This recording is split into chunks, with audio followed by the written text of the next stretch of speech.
Hello, everyone, and welcome back to another episode of our podcast. I'm Alex, and joining me as always is my amazing co-host, Mia. Hi, everyone. We're so happy you're here. Today's episode is going to be especially useful for millions of people around the world because we're diving deep into one of the most popular questions. How can I learn English faster? Exactly. English is the global language of communication, business, travel, entertainment, education, even social media. And yet, so many learners feel stuck. They spend years studying but still can't speak confidently or understand native speakers. We hear this all the time. I know grammar, I know vocabulary, but when I try to speak, my mind goes blank. Or, I study for months, then forget everything. Don't worry, you're not alone. In this episode, Alex and I are going to share practical strategies, mindset shifts, real-life tips, and even some personal stories to help you speed up your English learning journey. And the best part? You don't need to live in an English-speaking country, pay thousands of dollars, or study 8 hours a day. With the right methods, you can learn smarter, not harder. Exactly! So, let's get started. Mia, let's start with the basics. Why do you think so many learners feel like English takes forever to learn? I think one reason is the way people approach it. They treat English like a school subject instead of a skill. They memorize lists, read grammar rules, and maybe do some exercises, but they don't immerse themselves in the language. And language, like music or sports, needs practice, not just theory. Yes, it's like trying to learn to swim by reading a manual. You'll understand the movements, but unless you jump into the water, you won't actually swim. English works the same way. If you never listen, never speak, never use it, it stays locked in the books. Exactly. That's why immersion is key. Surround yourself with English every single day. And no, you don't have to move to London or New York. You can create an English environment right where you are. Right. For example, change your phone and computer settings to English. Watch your favorite shows with English subtitles. Follow English-speaking YouTubers or TikTokers. Listen to English songs and actually read the lyrics. These small things make a huge difference over time. And the most important thing? Consistency. Even 10 to 15 minutes every day is more powerful than 2 hours once a week. The brain loves repetition. Exactly. That's how I learned Spanish. I didn't study for hours. I just made Spanish part of my daily life. At first it was uncomfortable, but after a few weeks, it started to feel natural. And you know what else slows people down? Fear. So many learners don't speak because they're afraid of making mistakes. Oh yes, I've met people who had great vocabulary and grammar knowledge, but they stayed silent because they were scared of being judged. My advice is always embrace mistakes. They are part of the process. Think about babies learning to talk. They make thousands of mistakes, but nobody tells them to stop. We actually celebrate their progress. Exactly. If you wait until your English is perfect before speaking, you'll never speak at all. And here's the secret. Most native speakers don't care about your mistakes. They just want to understand you. Yes, communication is the goal, not perfection. And honestly, mistakes are your best teacher. Every time you make one, your brain learns something new. Okay, let's move to something practical. Vocabulary. Many learners ask, how can I remember words faster? The first mistake is memorizing long word lists without context. You'll forget them in a week. The key is to learn words in context. For example, instead of just memorizing adventure, read or hear it in a sentence like, "Our trip to the mountains was a great adventure." Your brain remembers stories, not lists. Exactly. And don't just learn passively. The moment you learn a new word, use it. Write a sentence, say it out loud, send a text using it. Active use makes the memory stronger. Yes, and for those who like technology, apps like Anki and Quizlet are fantastic. They use spaced repetition, which reminds you of words at the perfect time, just before you forget them. It's like watering a plant at exactly the right moment. I love that.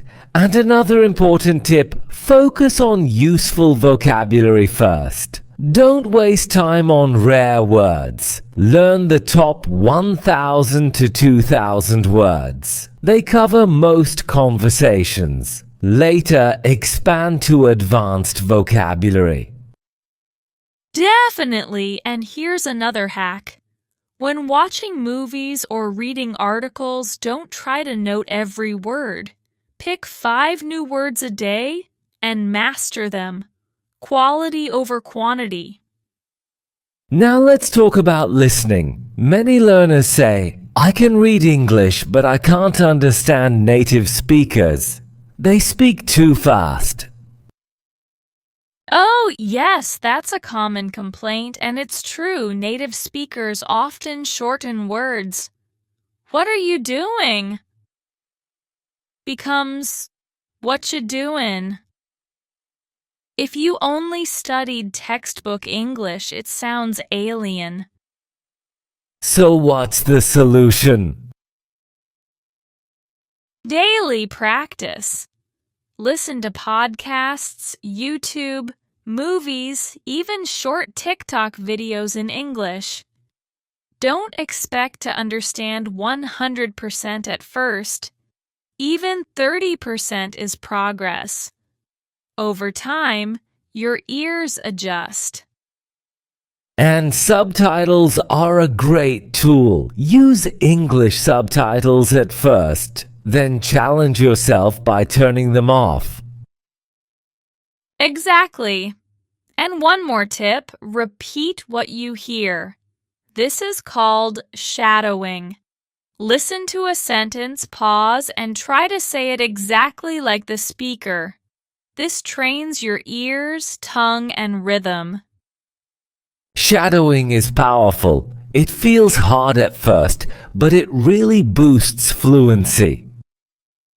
Now, let's talk about the skill most learners want, speaking. Many say, I don't have anyone to practice with. But that's not true anymore. Yes, with the internet, you can find partners easily. Apps like HelloTalk, Tandem, or italki connect you with native speakers or other learners. Even free Discord groups or English clubs online are great. And if you don't have a partner right away, practice alone. Talk to yourself, record voice notes, or use the mirror technique.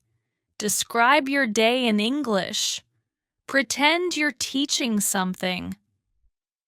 I love the mirror method. It not only improves speaking, but also body language and confidence. Yes, and don't worry about mistakes, just keep speaking. The more you speak, the faster you improve. Now let's address grammar. Many learners spend years memorizing rules but still struggle to apply them. 어고스마리볼 somkat.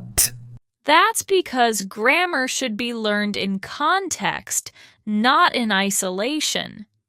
Instead of memorizing present continuous equals subject plus to be plus verbing, just practice real examples. I'm eating, she's working. Patterns stick better than rules. And focus on the basics first. Present simple, past simple, future, present continuous. Master those before moving to conditionals or passive voice. Yes, and notice grammar while reading or listening. Highlight how verbs are used in context. That way, grammar becomes real, not abstract. And for self-checking, record your speech and listen later. Or use tools like Grammarly to get instant feedback. Exactly. Technology makes grammar practice so much easier today. Speaking of technology, let's talk about writing. Many learners can speak casually but struggle when writing emails or essays. True. Writing needs practice too. My advice? Start with a daily journal. Write just a few sentences about your day. Over time, increase length. That's a great exercise. And you can also write comments in English online, YouTube, Instagram, forums. It's informal but good practice. Yes, and for more serious practice, summarize an article or a movie you watched. That improves both comprehension and writing. And for correction, Grammarly is a lifesaver. It not only fixes mistakes but explains them so you learn. Exactly. And don't forget feedback from real people, teachers, friends, or online communities. Now here's something that really speeds up progress. A routine. Many learners study randomly, which slows them down. Yes! Consistency beats intensity. Studying 20 minutes daily is better than 2 hours once a week. So, if we had to design the perfect daily routine for faster English, what would it look like? Here's a 1-hour plan. 10 minutes listening, podcast video. 10 minutes vocabulary review. 15 minutes reading, article, story. 15 minutes speaking, partner or self-practice. 10 minutes writing, journal, summary. That's balanced, covering all skills. And if someone doesn't have a full hour, they can break it into micro sessions. Listen while commuting, read for 5 minutes before bed, talk while cooking. Exactly. Make English part of your life, not just a subject. So Mia, we've covered immersion, vocabulary, listening, speaking, grammar, writing, and even daily routines. But here's the truth. None of it works without confidence.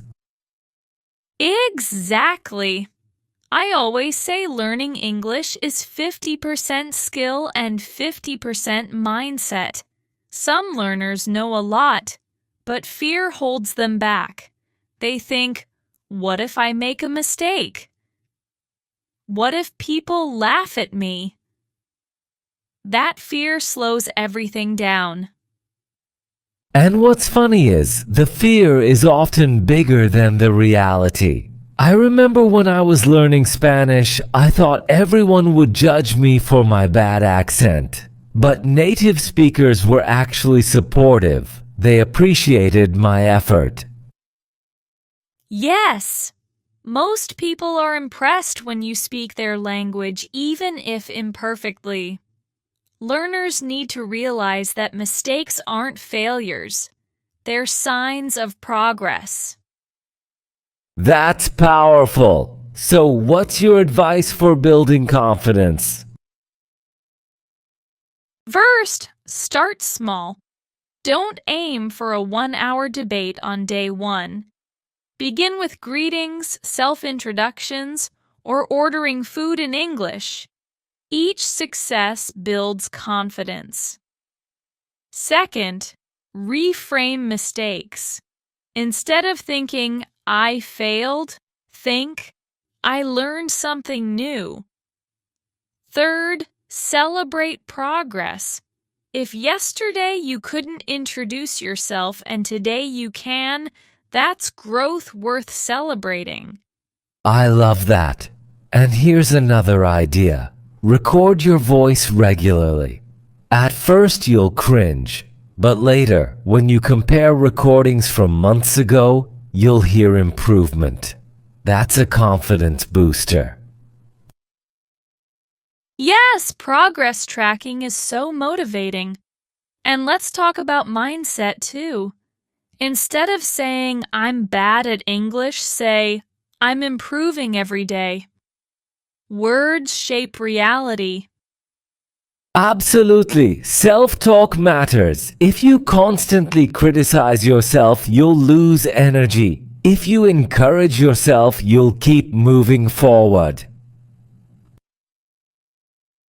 Now let's talk about motivation. So many learners start strong, but after a few weeks they quit. Why? I think it's because motivation is like fuel. It runs out if you don't refill it. That's why habits are more reliable. Exactly. But we can also make motivation last longer by connecting English to our passions. For example, if you love football, follow football news in English. If you love cooking, watch English cooking shows.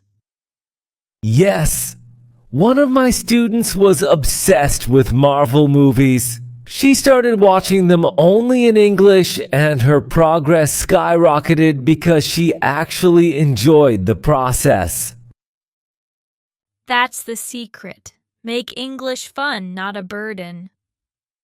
And setting milestones helps too. For example, in 3 months, I want to introduce myself fluently. Or, by December, I want to read 1 full English book. Goals keep you focused. And don't forget rewards. Reward yourself when you hit milestones. Even a small treat or celebration reinforces the habit. True. And when motivation is low, discipline takes over. Even 5 minutes of practice is better than nothing. Yes, I tell my students, don't break the chain. If you study even a little every day, you build momentum. And one last thing about motivation. Create an English environment. Subscribe to English YouTubers, join online groups, put sticky notes with English words around your room. That way, even when you're lazy, English finds you. That's brilliant. Build an ecosystem where English becomes part of your daily life. Speaking of ecosystems, let's dive into technology. Today, we have so many apps and websites that make learning faster. Yes! For vocabulary, tools like Anki, Quizlet, or Memrise use spaced repetition, one of the most effective memory techniques. And for listening, podcasts are gold. BBC Learning English, The English We Speak, or even native podcasts for advanced learners. YouTube, too. Channels like English with Lucy or Rachel's English for pronunciation. And with Netflix, you can use extensions like Language Reactor to see subtitles in 2 languages at once. That's a game changer. Now, for speaking, apps like HelloTalk, Tandem, and italki connect you with native speakers. Some are free, some paid, but all are effective. Yes! And for pronunciation, Elsa Speak is amazing. It uses AI to analyze your voice and give feedback. No. And for writing, Grammarly is like having a teacher 24/7. It doesn't just fix mistakes, it explains them. Exactly, but one warning, don't collect too many apps. Choose 2 or 3 and actually use them. Depth is better than variety.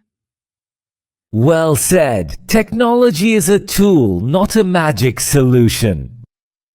Okay, Alex, we've talked about digital practice, but what about real-world practice? How can learners use English outside of apps? Great question. The simplest way is to look for opportunities in daily life. For example, if you travel, speak to taxi drivers, waiters, hotel staff in English. Even if you're in your own country, you can find tourists to practice with. Yes, and don't underestimate online communities. Join English clubs, book clubs, or gaming groups where the language of communication is English. That's a fantastic tip. Gamers, for instance, often learn English naturally because most global games use English. And volunteering is another great option. Many international organizations welcome volunteers, and English is usually the working language. Right, and let's not forget writing emails, posting on social media, or even journaling in English. All of these count as real-world practice. Exactly. Use English for real communication, not just exercises. That's when it sticks. Wow, Mia, what a journey this has been. We started with immersion, vocabulary, listening, speaking, grammar, writing, routines, then moved to confidence, motivation, technology, and real-world practice. Yes, we've basically built a complete roadmap for our listeners, and the message is clear. Learning English faster doesn't mean rushing. It means learning smarter through consistency, confidence, and creativity. Absolutely. To everyone listening, remember, you don't need perfection to succeed. You need persistence. Celebrate small wins, embrace mistakes, and make English part of your daily life. And most importantly, enjoy the journey. English isn't just a subject, it's a tool for connection, opportunities, travel, and friendships. Well said. Thank you all for joining us today. If you found this helpful, share it with a friend who's also learning English. And keep practicing. Your future self will thank you. Until next time, keep learning, keep growing, and keep speaking English with confidence. This is Alex. And Mia.